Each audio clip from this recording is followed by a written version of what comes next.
જય શ્રી સ્વામિનારાયણ. શ્રી લક્ષ્મીનારાયણ દેવ દ્વિશતાબ્દી મહોત્સવ ઉપક્રમે 2 ઓક્ટોબરના રોજ આપણે સૌએ સાથે મળી સ્વચ્છતા અભિયાનમાં જોડાવાનું છે.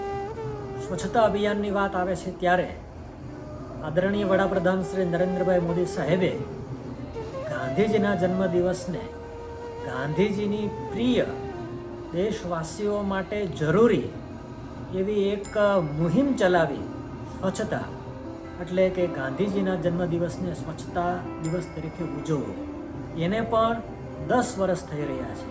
ત્યારે હું આ વિડીયોના માધ્યમે આપ સૌને કરબદ્ધ પ્રાર્થના કરું છું કે આપણે સૌ સાથે મળી અને સ્વચ્છતા અભિયાનમાં ગામ, પંચાયત, જાહેર રસ્તાઓ, સેવા સદનો, સ્કૂલ, આપણી આસપાસ જ્યાં જરૂરત હોય ત્યાં કાયમી ધોરણે સ્વચ્છતાઓની વ્યવસ્થા થાય એવો પ્રયાસ 2 ઓક્ટોબરથી કરીએ.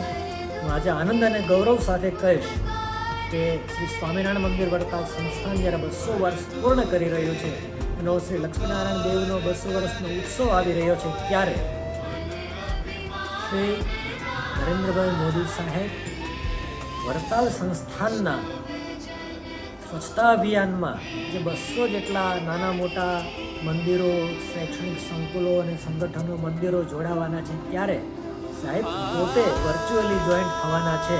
તો હું આપ સૌને વિનંતી કરું છું, આવો આપણે સૌ સાથે મળી ભગવાન શ્રી સ્વામિનારાયણ અને આદરણીય વડાપ્રધાન નરેન્દ્રભાઈ મોદી સાહેબનું જે સ્વપ્ન છે એને નાનામાં નાના વિસ્તાર સુધી સાકાર કરવા માટે સ્વચ્છતા અભિયાનમાં સ્વૈચ્છિક સહભાગી બનીને દેશો.